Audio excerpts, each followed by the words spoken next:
We're back again for another week. Got Seth here on the mic, his colorful mic, like always. And we have a new guest host, Matthew. I want to tell you that Seth raised about Matthew and his insights.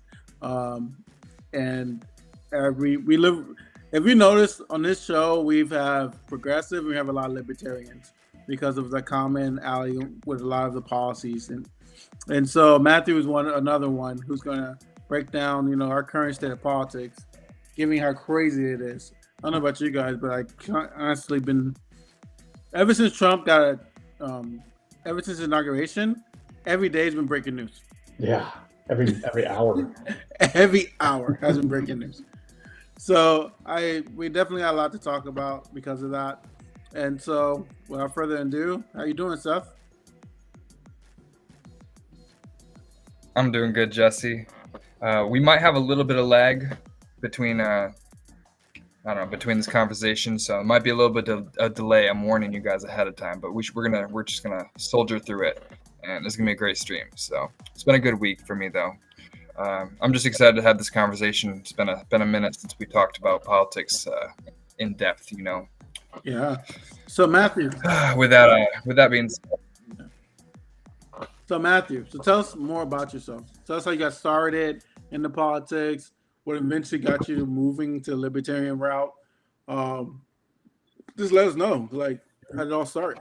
Yeah. Oh, let me start out by saying I don't have uh, a formal education in what would align with my beliefs. Typically, you're going to find like anthropologists and sociologists and things like that. And I got halfway through college. I got my associate's degree, and I had to work because I became a dad. So, but where my journey started and how I ended up where I'm at is so coming out of high school, ironically enough, uh, I kind of I went in the route similar to what you hear about the youth doing today, where I came out of high school and because of where I'm at, I was actually pretty hardcore Republican. I was like listening to like Sean Hannity, on the radio and stuff like that, and then like watching a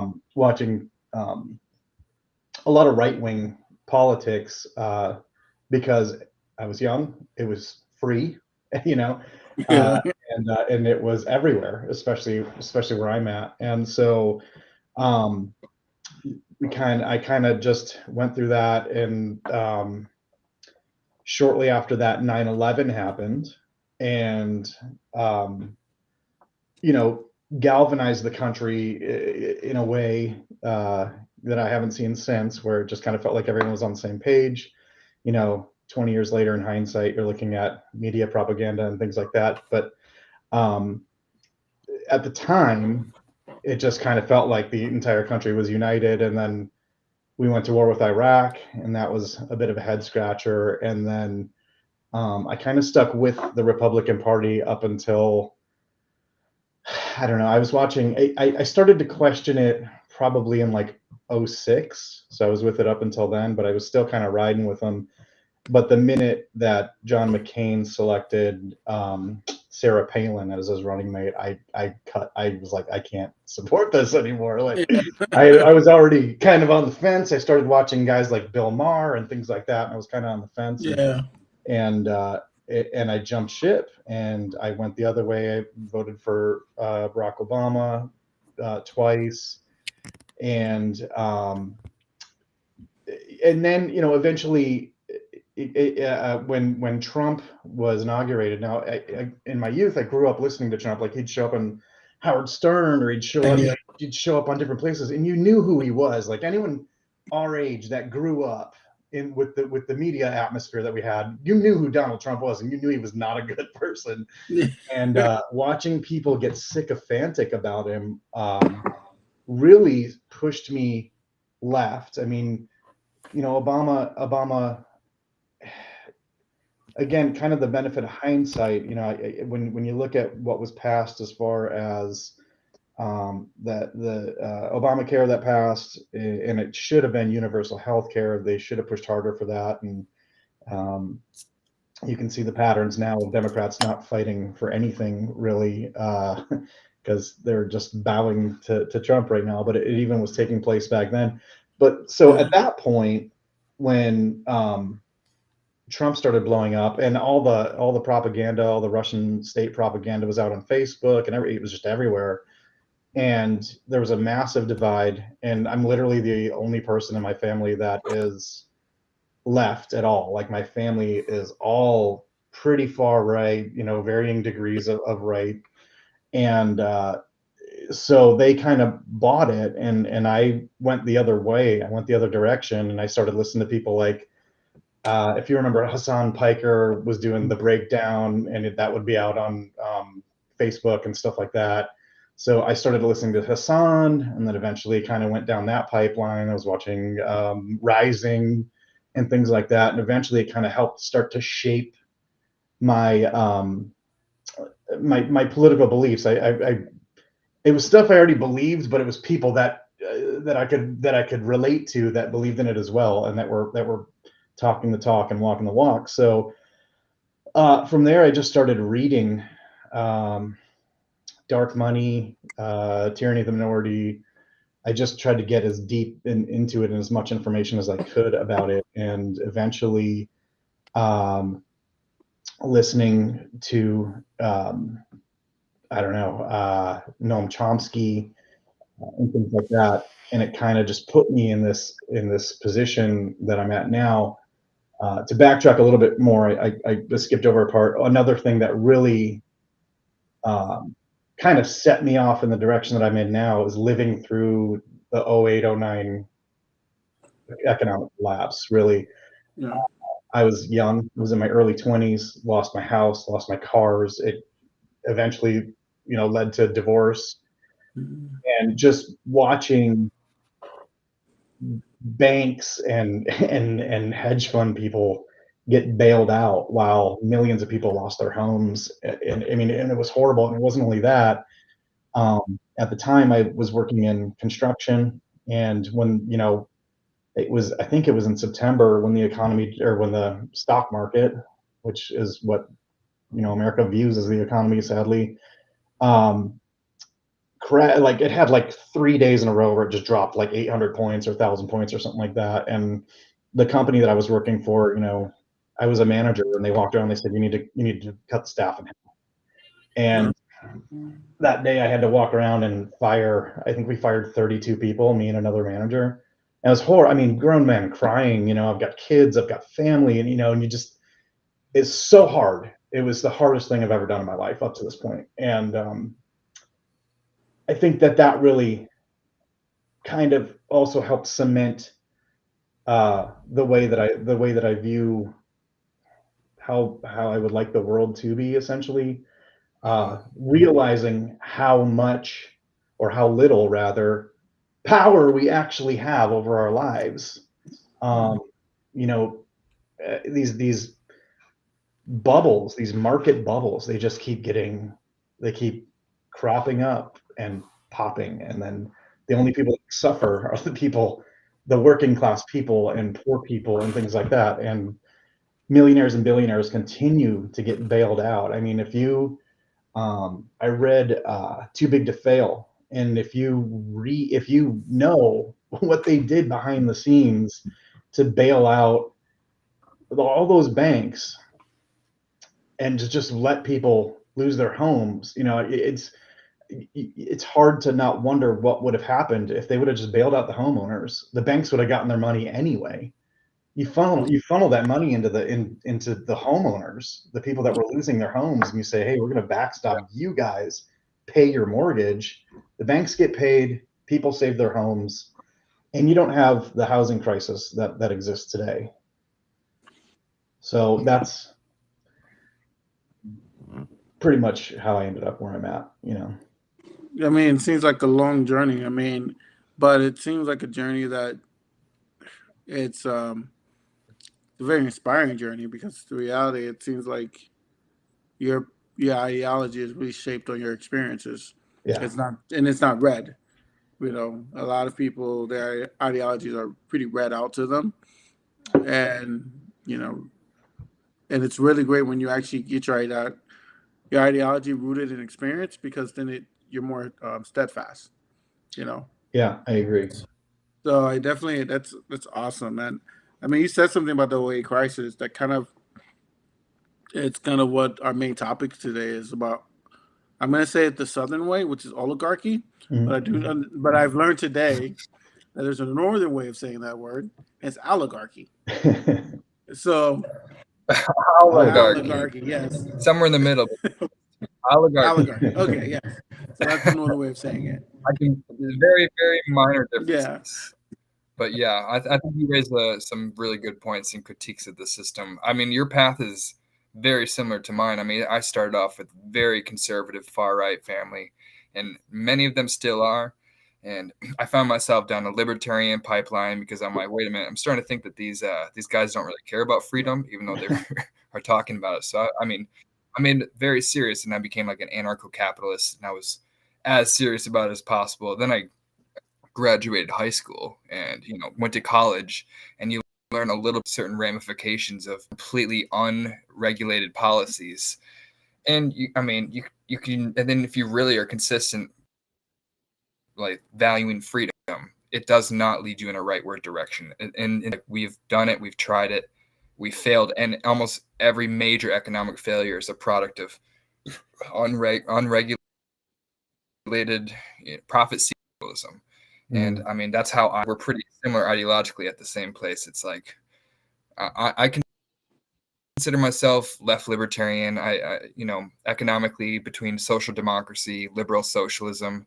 I know you came on saying you're libertarian socialist, so there's a lot of similarities in that in those worldviews. And I mean, a lot of leftists tend to build their ideologies on critiques, because I feel like there's so many different perspectives about capitalism.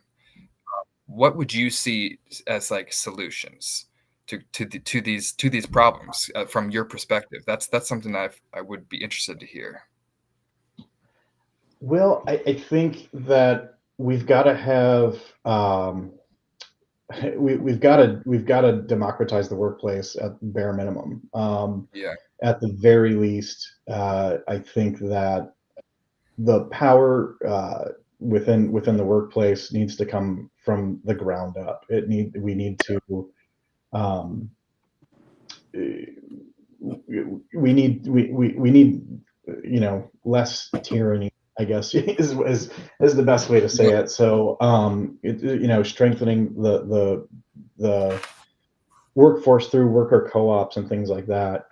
It gives, I think that provides a level of freedom for most people that I don't think people can really even understand. To be completely honest with you, to have a say in your workplace as an employee at any level, and to have an equal stake in the company, an equal say in the company. The pay disparity doesn't it doesn't exist. I mean, you can't get rid of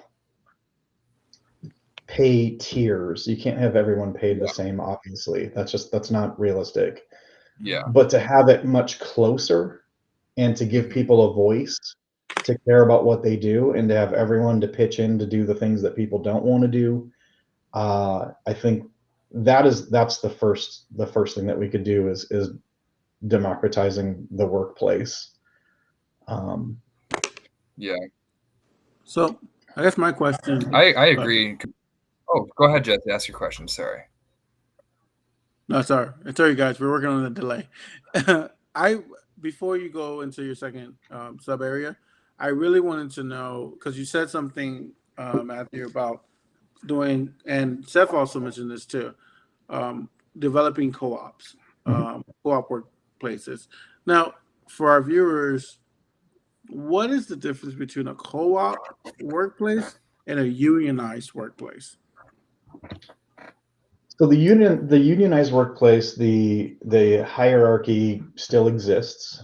The pay disparity doesn't necessarily go away, and you've got a limited scope as far as what the union I think there's agreed upon things that the union can strike for or can ask for and things like that. And a co-op would be basically joint ownership of the means of production. So having a say in what's produced, how much is produced, who produces it, how often. I mean, just truly having a voice in the work that you do on a daily basis. Yeah. So are we talking like percentage of ownership of the business as a unionized workers? I think it's well, so for yeah, I mean, it would be joint ownership in in libertarian socialism. Yeah, it would be joint ownership. There wouldn't be centralized ownership whatsoever. Yeah, I think it's a great idea, and I'll let you and Seth after that, so I'll let you go. But I think it's a great idea. I mean, I've always been a big believer that the workers should own a percentage of the company, because I think that when everyone's working together for a common element and a common goal, that it produces the most amount for whatever product you're working on, whatever corporate company you work for. So that's pretty cool how I didn't know libertarians actually believed in that co-op philosophy. Um, I didn't call it co-op. I call it co-ownership in terms of percentage of ownership in the business. But it seems like that's another form of calling it. The technical form is a co-op. Right. Yeah. Also, Jesse, you keep. I think you're under the impression that Matthew is libertarian. He's a libertarian socialist, so those Right. are different. So regular libertarians would just be for unregulated capitalism and all that. So yeah, no, Matthew is much more akin to me. I think the main difference is I came from more libertarian market socialist ideology. I say I call myself liberal socialist because I don't really think that you could really ban capitalist or private enterprise, especially in the beginning. I think it's much more of a transitional period in society and more of like a general aim towards a more collective ownership, non-ownership kind of society. Because I mean, I'm ultimately more concerned over eliminating the bourgeoisie as a separate class than I am from it being a purely mandated cooperatively owned economy. I think that there's some room for mixed markets and capitalism in certain areas here and there. Different firm sizes should be allowed to be privately owned. Maybe if it's like under 50 employees, possibly, or I don't know. Maybe I haven't. It doesn't matter the exact metric, but I don't think that a purely regimented, equally everything is a co-op and everything is cooperatively funded. And I don't know how easily that society could be maintained, especially with global capitalism. So I think it's more of a transition, like working a socialist market economy within capitalism. There's still trade, there's still this and that. So I think it takes a little bit of time, and I think that there needs to be a little nuance when it comes to creating a socialist society. I don't think that purely co-ops is the only way to do it. I think obviously ideas like employee stock ownership programs like ESOPs, they work as a transitional period, creating more collective ownership within the private enterprise. And that I don't think that you can just seize the means of production and turn it over from the capitalists to the proletarian overnight. It's kind of like a societal shift. So it would be I think that there's more watered down version of socialism is one I prescribe to. Yeah, I agree with that. I think it would be, I mean, even if we achieved a socialist libertarian society, it would still take generations to even get that right. And so getting to that point, I totally agree with you, Seth. I think that you would have to start with like a social democrats or even a democratic socialist type society. That's kind of what when we first started talking, that was what I'd said. I think that the first step would be to raise the floor, right? So Americans, and I mean nobody, but since we're in America and we're talking about Americans shouldn't be allowed to fall as far as they fall. When you look at Yes. the housing market, the housing, like 30% of the housing market right now is owned by private equity firms for profit. I mean, they've literally commodified the they've commodified the housing market, and that should never be allowed. I mean, it's bad enough that they've done it with healthcare and other things that that are essential, agriculture, things like that. But the fact that it's bled into housing, and now so many people can't afford homes, and they did that off the back of the housing crisis in '09. I mean, they scooped up all these houses for cheap, sat on them, and then turned them into Airbnbs or long-term rentals or whatever. And it's creating a really problem. And if you look deep into it, another reason that occurred is because they're backstopping. I don't know if you know this, but the commercial real estate industry is still riddled with subprime mortgages. And this was never more evident than during the lockdowns for COVID, when they sent everybody home during COVID. The commercial real estate industry lost like 80% of its value after the first year, and it exposed that there were subprime, that these were all backed by subprime mortgages. So they're just repackaging these commercial properties and selling them to the same exact way they did in '09. And part of the push to go back to work is because, and part of the push to buy up all these private residences were to backstop those losses. And so I always think it's amazing, and there's nothing more evident to me. If nobody's in those buildings and the value of them drops by 80%, it's the people that work there that bring the value to those buildings.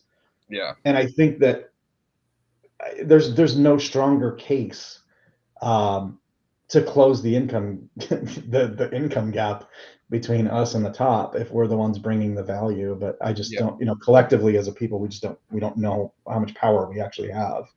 Yeah.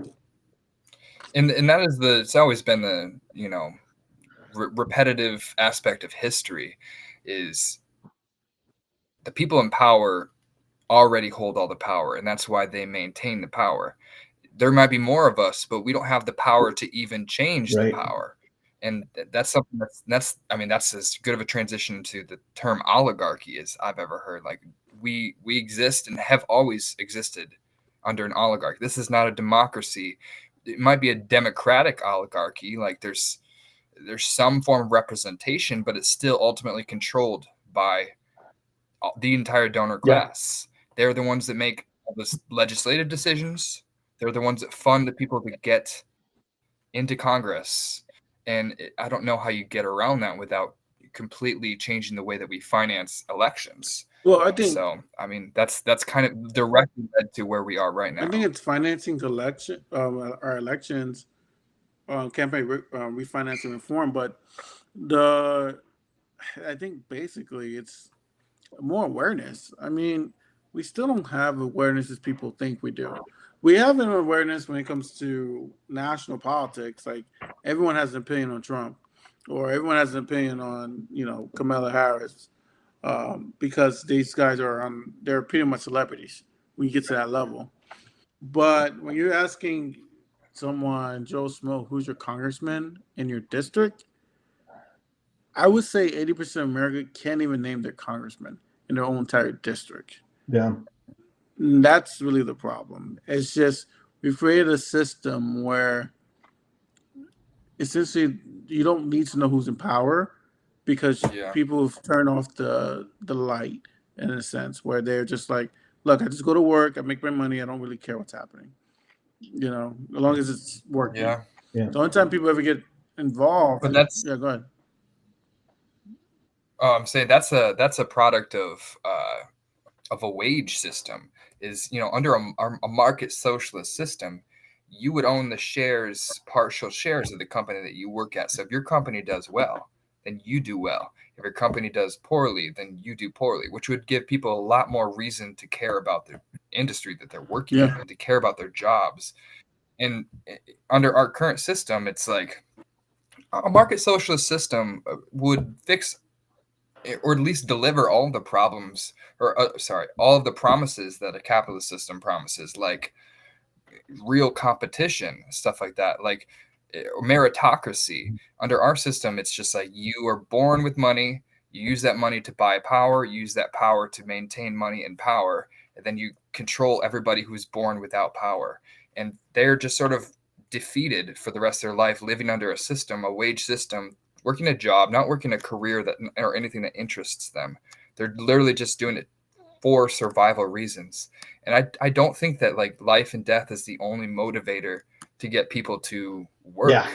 I mean, I think this, if you don't have people so deprived, we'll have a lot more active workforce. I think that people are just, a massive amount of people are just living under a depression of helplessness, and they have no say in their electoral system. They feel very defeated and don't care about their congressmen because they are basically don't have, their vote has no weight anyways. I mean, we live in an electoral college system where in California you might as well not vote because it's going to go blue and it doesn't really matter at all.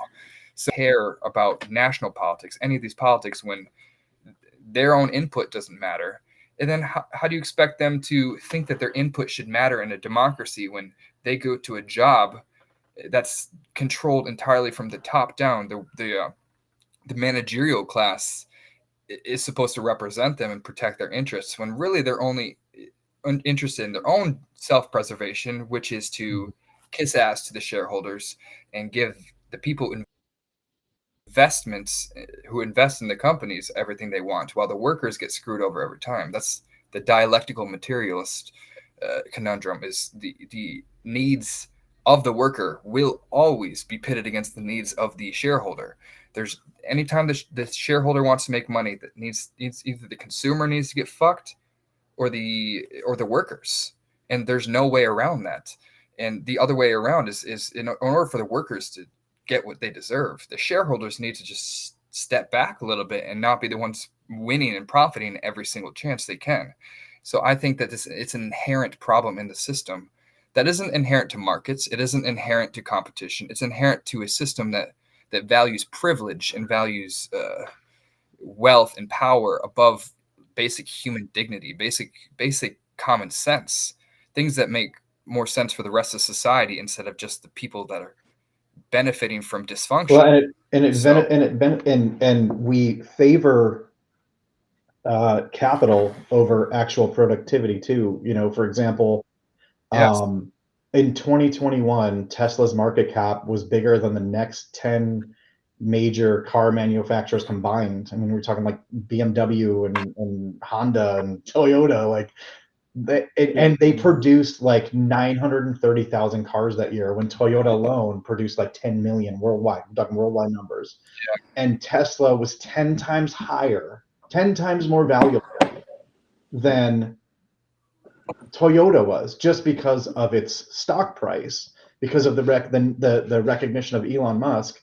That's a broken system. That is broken motivation. That is, you know, and people don't understand how that the capital class can that they just create money like that. And I hate to say create money, because that's another thing too, that, you know, when you're discussing with you know, your Republican counterparts and people on the right, libertarians too, and they, you know, forever they blamed Biden for injecting too much money into the economy with the $1,600 checks and the infrastructure bill and things like that, and saying that that's what caused inflation, when it was absolutely price gouging. But if the logic is, if the government spending money leads to inflation, the next logical conclusion you can make is, okay, so scarcity of money brings money its value, right? I mean, so if you have billionaires in a system, I try to explain this to people all the time, if scarcity of money is what brings it its value, and you've got billionaires hoarding all the wealth, it does impact you. People don't understand why billionaires are bad. And that's exactly why. If you think about it, with any other tangible resource, let's say it was water, if you had like 20 people or 100 people that owned like 90% of the water and could charge you whatever they wanted for it, that's problematic. That's not a free society. You're subject to the whims of what those people want. Yeah. It's just on a big scale. But it is more accurate to depict. Yes, money is created of its value out of scarcity, but the inflation isn't a product of the scarcity of money. Inflation is entirely decided by supply and demand, and that's why we fell apart, because of the supply crisis. Is we had a lack of products because everybody was away from work, because we're all during the pandemic, we're all shut in, so things aren't being made. So then there's a lack of things. Things become more expensive, and also things become more expensive when we have increased purchasing power, and that purchasing powers generally leads to more spending in one direction. Like, that's why the used car market became more expensive, is because when people got more money, because of whatever reason, and whatever reason people decide to buy cars, then there's a lack of cars, and so cars become more expensive. It's literally nothing to do with the amount of money in circulation. Now it does impact the value of our currency overseas, and that's something to consider for sure. But that's where taxes come into play. Taxes are not money that we spend at a federal level. The tax money is not spent. They just take it out of currency to reduce inflation, because the government's going to spend money where the government's going to spend money every time they do that. Taxation is just so that we don't have like too much money in the system. Yes, that's true, but it's also in the wrong places. Taxation is a way for us to get money out of the places and put it in the right places, and that's how we redistribute money. So painting money at tax money is something that's taken from a rich person and given to a poor person is such an inaccurate way to depict taxation in general. It's just not the way society runs. And I mean, a lot of the things also with the inflation with Biden is a lot of it people don't even take into account. It's just changing behavior. Is a big thing. Like, people come back from the pandemic, change their behavior. The things they once did, they don't do anymore, because obviously they created a different habit. And essentially what happens is these different habits creates a different economy than was there previously. That's a good point. And so so having a different economy, different, things being purchased, like Uber Eats wasn't a thing prior to the pandemic. Now it's a thing. Somewhat. That's just an example. But what I'm essentially saying is that inflation will take care of itself if you give it time. But when you're trying to manipulate, like Trump is doing, where it's like, oh, I'm going to get it down with tariffs, I'm going to get it down, and all that stuff is not going to get down inflation, because inflation has to take time to. It's like, I forget what the thing's called. It's like retract. It's like when you pull something and it retracts back and it pulls again. So it's essentially that's what's happening here. It's just we went to extremes, like you guys were saying. We pretty much built up a huge demand with very little supply, and then we essentially came out the gate. Boom! We wanted supply, and we couldn't make it fast enough. And guess what? People just price gouged. That's just that's where I was going to say. Behavior. I was going to say that the government allowed price gouging to happen too, which was another problem. It didn't incentivize the market to correct its supply chain issues. It just got backstopped by, backed by, not backstopped, but the government just essentially turned the other way. Yeah, and that affected a lot of people.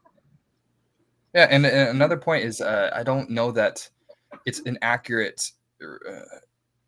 It's not an accurate expectation for people to think that prices will ever go back to the same number that they were before the pandemic. That's just not how money works. Right. If there's more money in the pool, in the bathtub, then money means different things. And so why aren't prices? Why it doesn't reflect the same amount of my income? That's because you're not getting paid anymore, and that's the reality of the situation. It's not that prices have risen as much as their value how much it's worth of the US dollar. It's that your income has not risen. So it's costing more to you on an individual basis. The problem is all this money that was brought into the system went directly, maybe not directly, indirectly, but it went into the pockets of those on top. So those people got richer during the pandemic while our income either went lower or stayed the same, and the prices also stayed the same, but the number changed on the very top. So in order for us to get back to the level we'd like to, people need to get paid in accordance to what they deserve and accordance to their own market value, which is diminishing yearly, just like the minimum wage. The minimum wage hasn't stayed the same since 2005. It's gone down because $7.25 means less now than it did 15 years ago. Right. So that's just how money works. If we don't not consistently giving out basic income of some sort or seeing minimum wage according to inflation, we're just going to continuously be creating wider wage gaps between those at the very top and the 90% of people who don't even own stocks, who don't even have an investment in any money saved up at all. So see, that's where for me libertarian socialism answers a big call when you're thinking about the changing markets and the automation that's coming and AI that's available and things like that.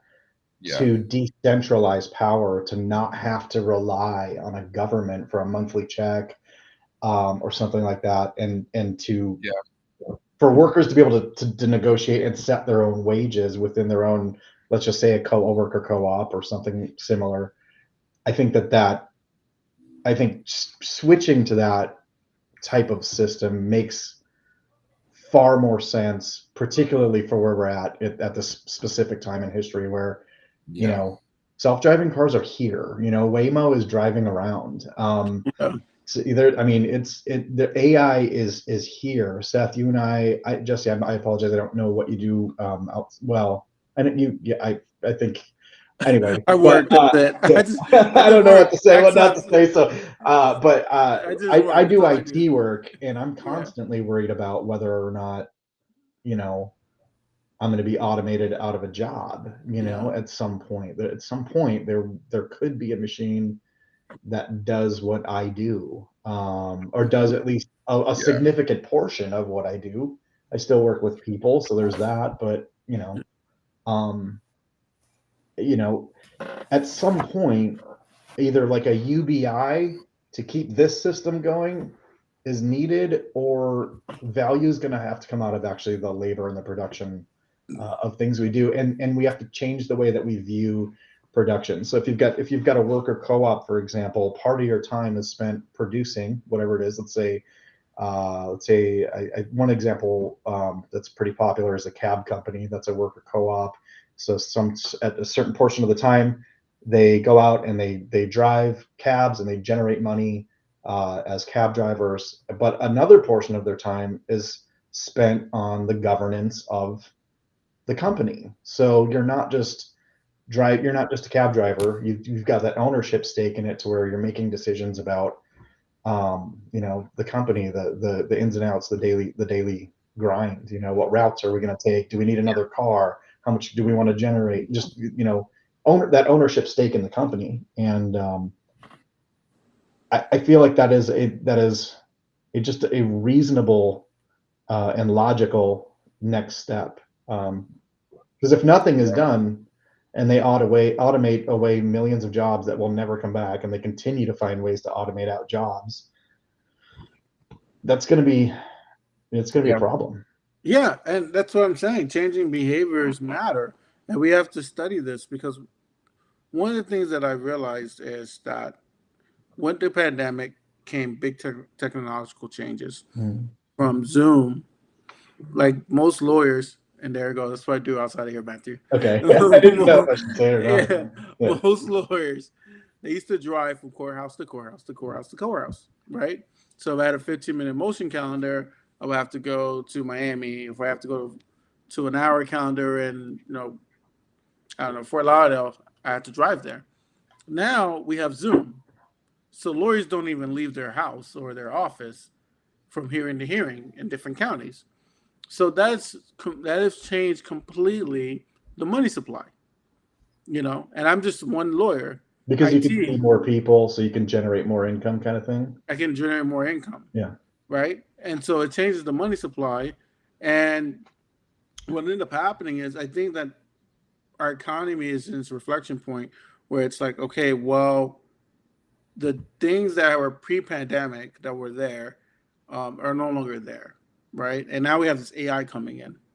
You were talking, Matthew, earlier about how you worry that IT is going to get automated with some of these AI agents and AI bots, right? That's what we're already dealing with that in the law.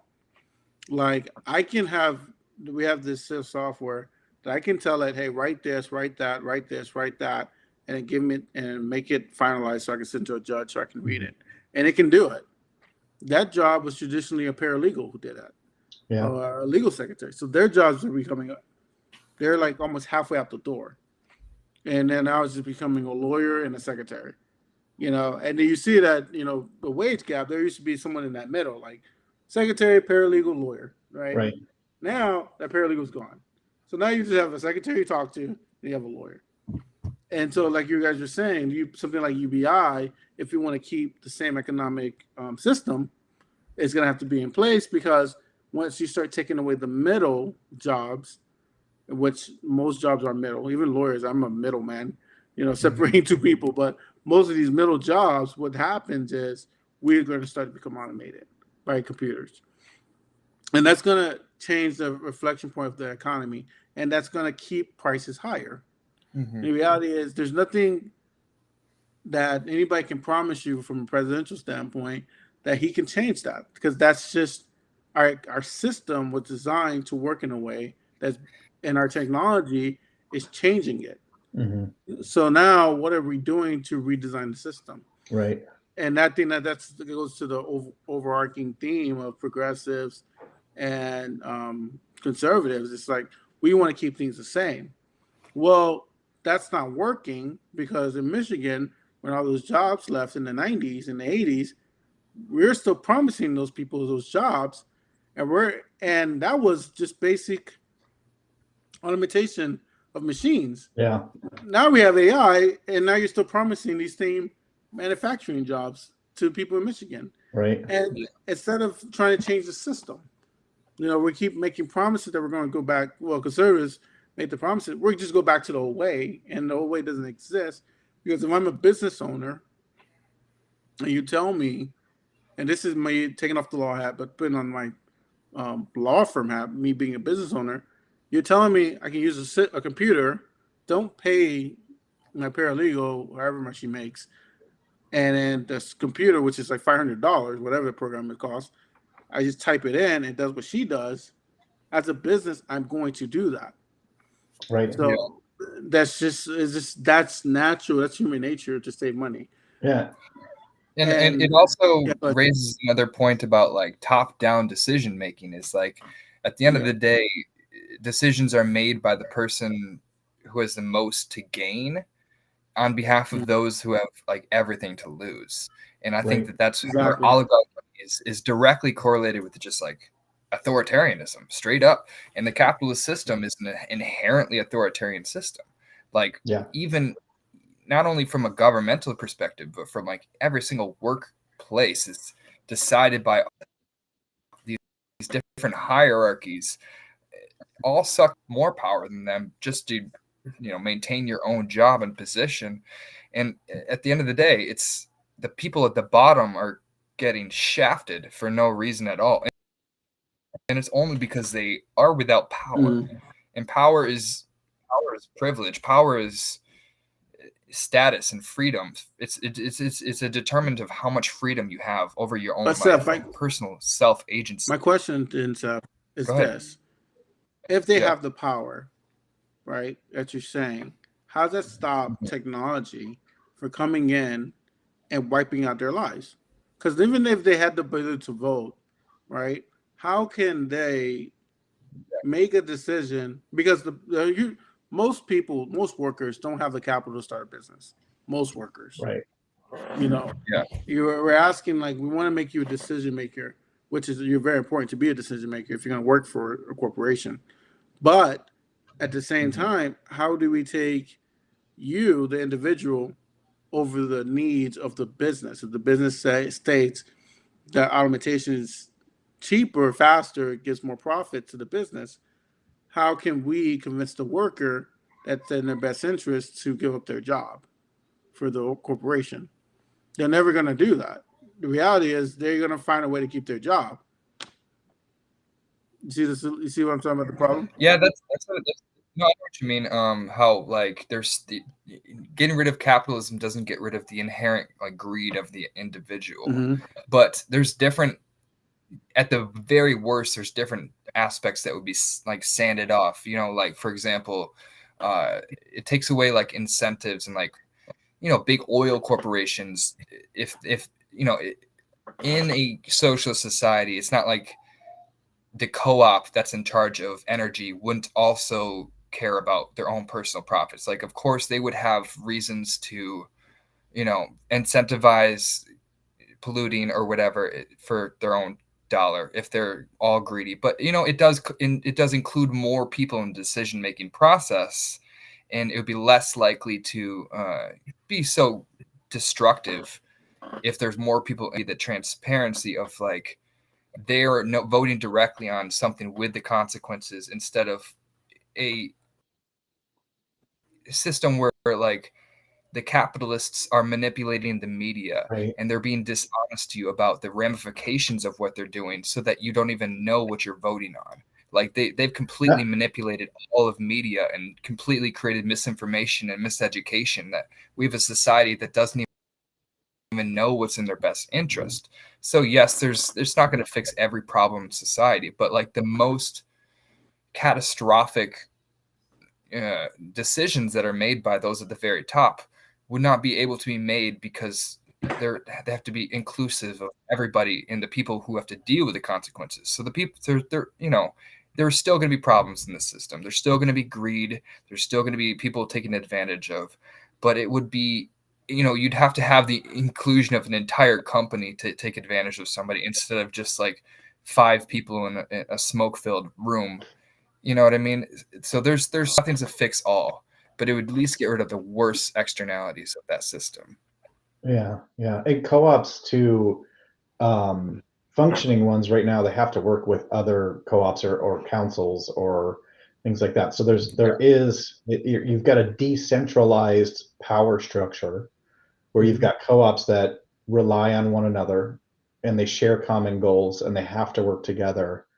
And they have to do so in most functioning co-ops right now. They do so in the least environmentally destructive way as well. I mean that is a point of emphasis for a lot of co-ops. So there are it's a whole different mindset when you think that way. I mean it's like it's a transformation. It's a transformation of how we conceive ourselves and how people create institutions, and the institutions created have to facilitate it too. So you have less, for example, the overall gain of screwing over the environment for your, marginal increase in stock prices at your company is a little bit less tempting than being a person with $100 million stake in Chevron, and certain decisions cost you're like increasing your value by millions at a time. Like so the overall profit that a shareholder can take home, it would be completely different than under this system. That I don't think it would be as tempting to like completely fuck over the entire world because of like you might get an extra $1,000 in your share return or whatever. You know what I mean? So there wouldn't be anybody who would be getting hundreds of millions of dollars at a time. Maybe there would, but maybe no, not really.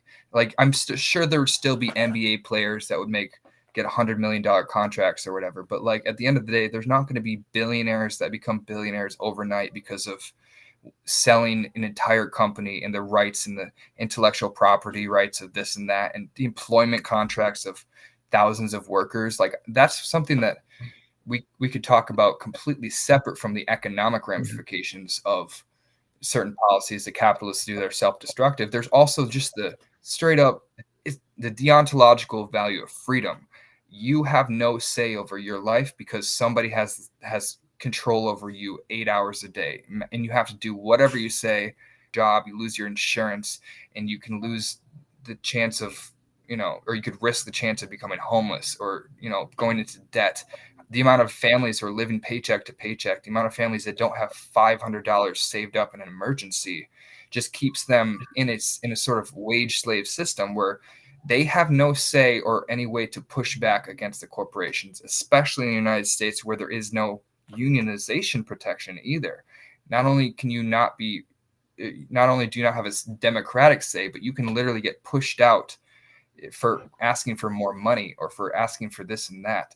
Like, you don't have a negotiating power unless your company is like 10 people. It's not like at McDonald's you can go and ask for a completely different wage than those at your job tier because of some sort. They can replace you overnight for somebody who's cheaper even, or more willing to work shitty hours. You know what I mean? They're not trying to benefit you. They're trying to take advantage of your work and pay you the least amount of possible. And exploitation is the goal. And that just can never work if you're expecting and relying on a company to take care of your livelihood. Like, selling over your wages and profits is a form of slavery. I mean, it's not like it's not chattel slavery or whatever, but you are enslaved to a system that you cannot break out of. You can't just join a socialist system. You are born into a capitalist system, and you have no choice but to sell your labor to a private corporation. Right. Like, and you don't get a say over the price. People just don't have any sort of. What was You that? don't get a say over the price for that either. Like, sorry, I didn't mean to interrupt you. But yeah, you don't get to go in. I mean, the margin is so small for you to get a job and be like, I think that this job and the labor that I'm going to put into it is worth, $50 an hour. When they say, it's worth 17, you don't get to do that. You know what I mean? Yeah. Speaking of that, did you guys see that Trump basically gutted the NLRB? Yeah. Yep. That's crazy. I'm surprised. Wasn't there something like the Democrats had a chance to renominate a Democrat or something like that, and somebody didn't show up for the vote, so Republicans had a marginal majority, so then they ousted some Democrat or something like that. Like, the Democrats are the reason why the NLB got gutted or something. That was something I'd heard. I don't know the exact details. I didn't see that part of it, but that's crazy. Yeah, there's just I don't know. As much as Republicans are intentionally screwing us over, Democrats are not making it harder for them. They're standing back. They're standing back. That's happens after every election. They're just trying to stand back and be like, "Yeah, he won, so we're gonna let him have these 100 days," and then they start fighting. Yeah. It's the same thing every election cycle. They wait those 100 days, let him do what he's gonna do, and then they're just saying, and they draw back. I mean, at the end of the day, I see what all the stuff that he's done, freezing assets, new tariffs, all these things have consequences. And a lot of people don't really know what they are at this point because they've never been tried before. Yeah. And no one's ever tried this. So, I mean, I just think that he's going to cause inflation to spiral out of control. And the stock market is crashing as of today because of the tariffs that are going to be input tomorrow. But Canada and Mexico, 25% tariffs across the board. Meanwhile, the big threat, to the United States, according to Trump, is China, who he's putting 10% tariffs on. Yeah. There's absolutely no reason. China makes way more products that we use. That's why. Yeah. We will feel it a lot more if China had 25% than 10%, because the majority of our product, I think 60 to 70% of our products are made from China. So we will instantly overnight see a price increase throughout the whole entire country. which we will see regardless. From we get gas, we get oil reserves in Canada, we get produce, all the stuff from Mexico. Like, we're going to see inflation, like 100% chance. This is not even a question. The tariffs is a 25% increase in prices. That's all it is.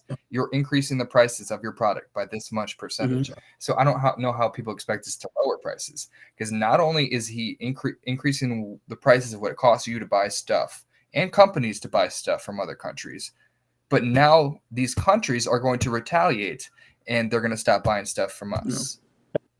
Or, it's going to be more expensive for them to do so. So how on earth is this going to benefit a single person? Like, it's not just T-shirts we're buying from China.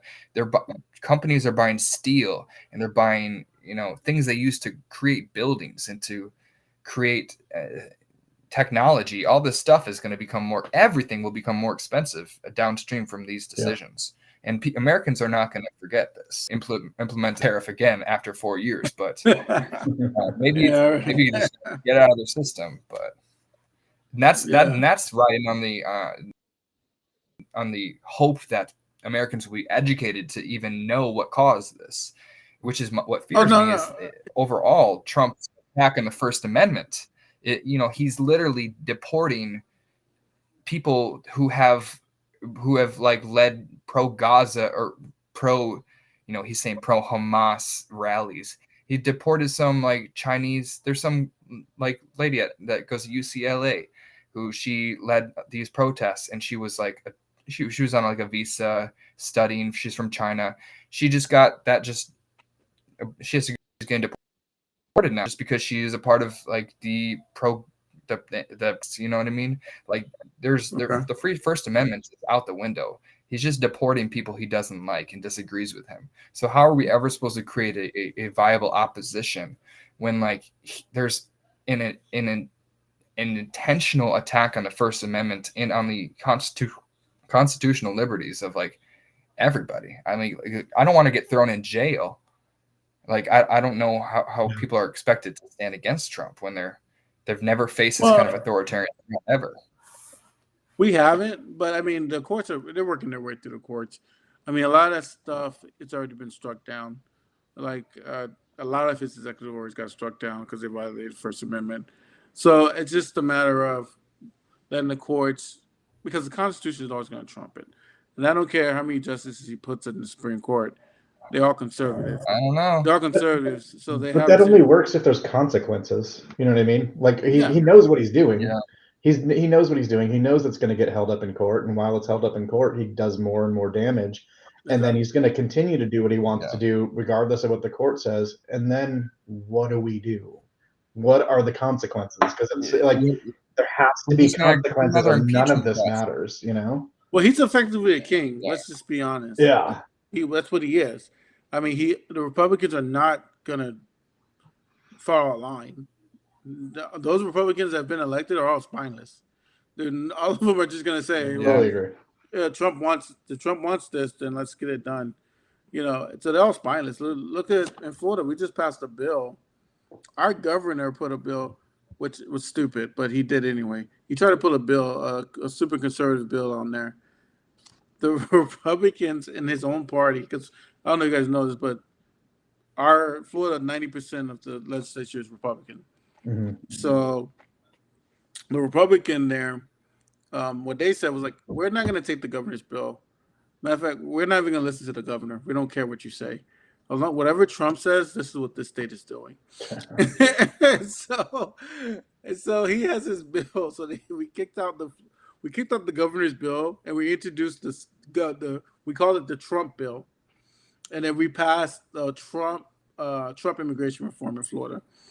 And DeSantis is like super mad because it's like, this is my state, and it's like, yeah not really, not anymore. Not anymore. Yeah.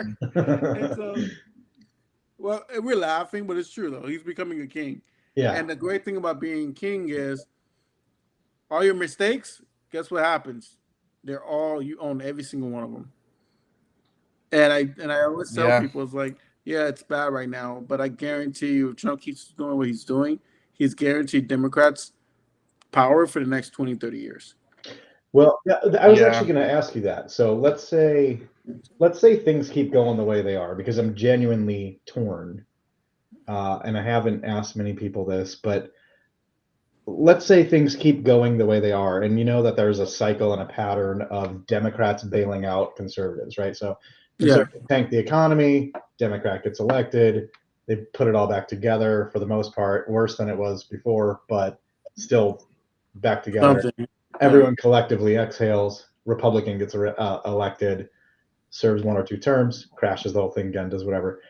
At this point, do we I feel like we're at a point now where we could demand a more progressive candidate from the Democratic Party. I think it's time to say, create a voting block and say, this is what we want. We are your base. If you don't do this, you're not getting our vote. I think it would be easy to form a coalition like that. And stick to it, though. I mean, damn to the fear mongering that will happen in the next election. And if they don't put up a viable candidate, don't show up for them, and let the Republicans take 28 and sleep it off, for lack of better terms, sleep one off in the drunk tank for a term. You know what I mean? Like, the Democrats don't get to bail them out. We don't enable, the neoliberals to continue to do what they're doing. Just let them have it, and just say, you know what, we're going to hell in a handbasket anyway. Or do we continue to fight and but you're fighting a two-headed beast here. You're fighting the DNC and the Republicans. How do we just stake our claim to power in the system as it exists right now, to say there are some minimums that need to be met? We need universal health care. We need antitrust to be top of the list. You got to break up these monopolies. You've got to just make it easier. You got to raise that tax rate on corporations. This is important to us. Amongst the million other things, those are just ones that came to mind. But it's a scary thought, but doesn't it sound reasonable at this point? I think there's 2 points. I think that you could demand. We should expect that the Democrats are.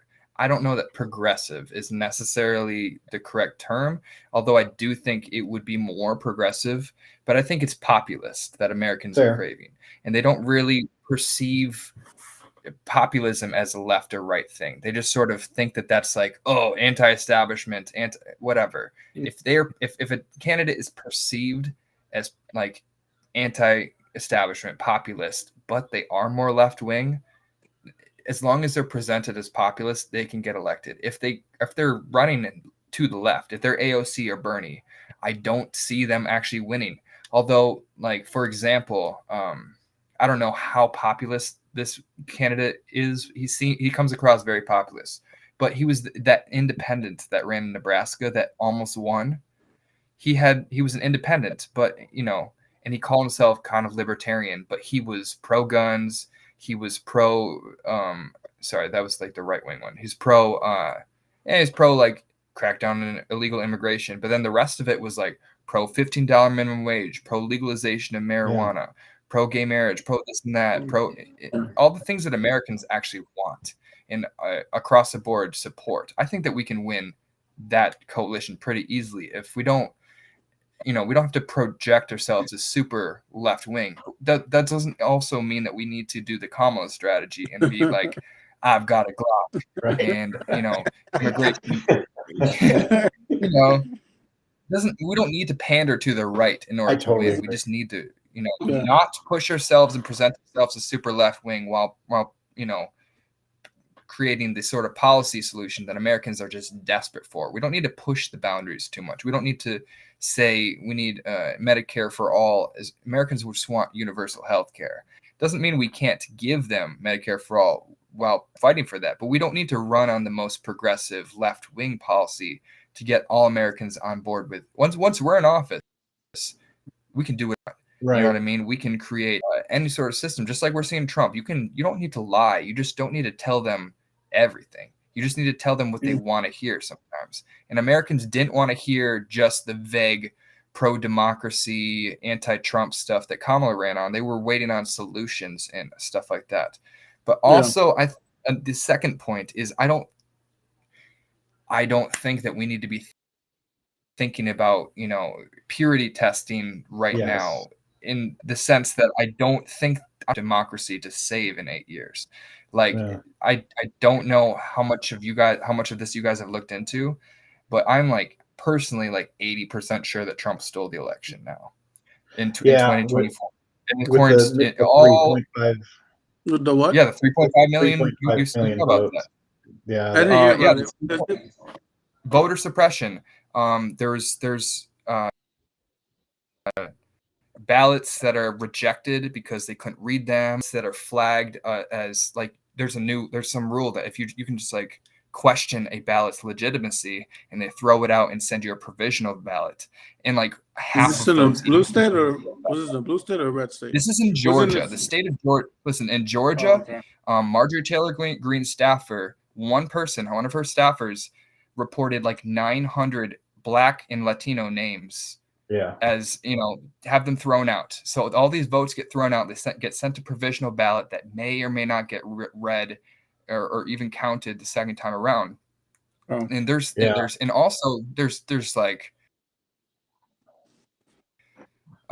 there's polling station for like 1 million people, while like in 20,000 people get a polling station. Like it's an intentional voter suppression system, and according to an analysts, there's 3.5 million votes that are missing. I had to re-register. That are Democratic. I'm not even lying.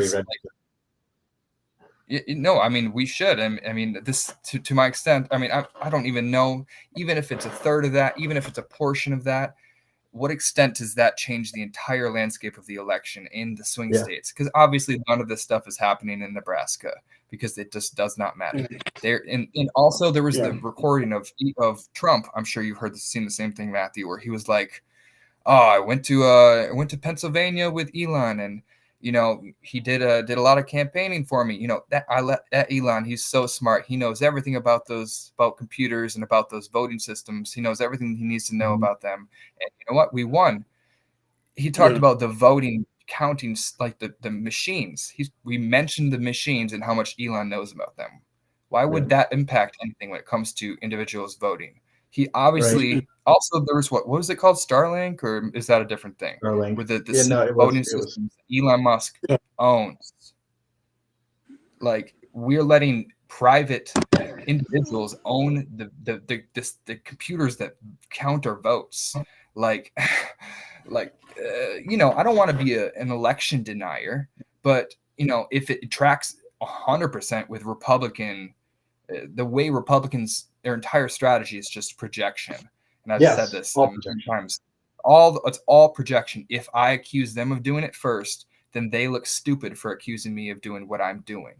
So then people do exactly what you just did, where you're like, I don't want to be called like a voter fraud guy. I don't want to be a voter fraud conspiracy. Like, it already has that stigma on it where you're like, well, I don't want to be labeled as that. I mean, back in the 2000s, that's the way it was for being like, I don't want to be called a liberal, don't call me liberal. It's a bad word. And it's kind of the same thing here. It's like, call it what it is. You know what I mean? If this is true, it's voter suppression. You know what I mean? Yeah. Very much so. Yeah. That was that. I didn't. Yeah.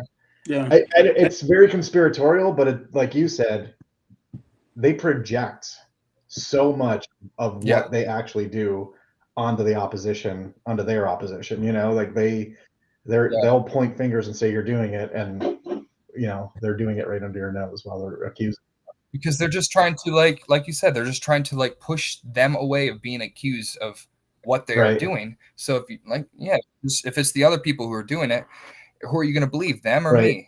Then you're at least going to get half the people who are like, it's the Republicans. Or some people will be like, they're both, like my brother would be like, the Republicans say this, Democrats say this. And it's like, that doesn't mean the truth is in the middle. That means, one of them is lying. Sometimes that's the truth.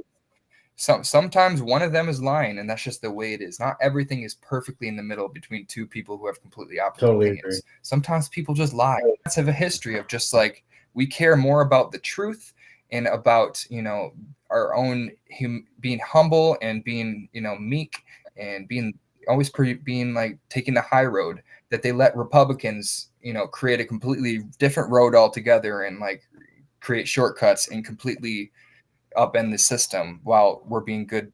We're the good guys in the end. Yeah.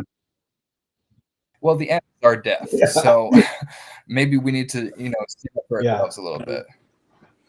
Well, guys, that was our show. I can tell you this. I hope you guys learned a lot. We went deep into oligarchies, or oligarchies, or any way you want to say it. And we learned more of the urgency of us coming together and rebuilding our coalition, creating a new voter bloc so we can have more voice and say in our national politics. And you see that now we're starting to kind of lay out the framework. These conversations are now starting to lay out some of the groundworks that we need to combat the power and influence of the rich on the people's lives right now. I mean, right now we have, and this is summarization, but we have essentially 3-4 rich billionaires controlling the whole entire country. Of 300 million people. And so this was the first step, is the conversation about some of the problems that we have with that. And we're going to continue to have these conversations because this is the pressing issue, is how to get people back in a position where they have power, how the working class can gain power again. And I think that this is the first step in the conversation.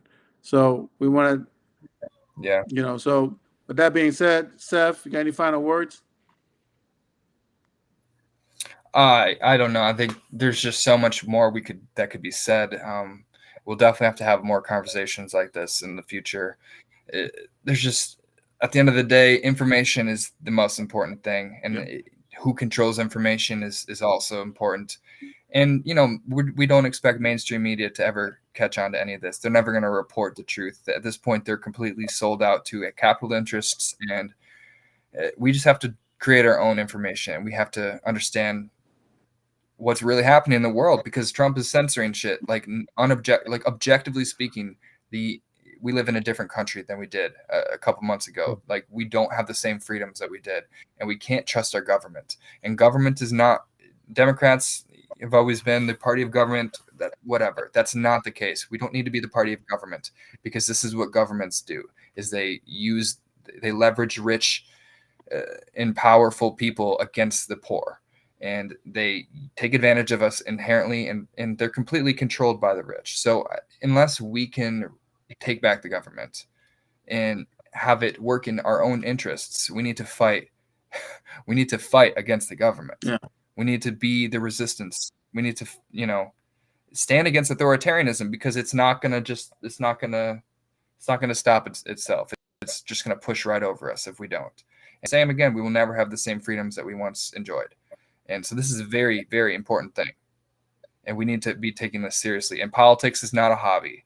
It's not something that you are into or you're not into. You need to take your personal liberties seriously. And you need to educate your friends and your family.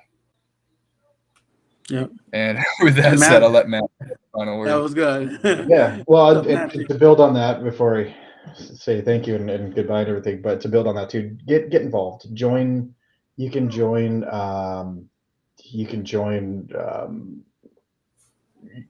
Start a union or learn how to start a union. You can join groups. You can do things.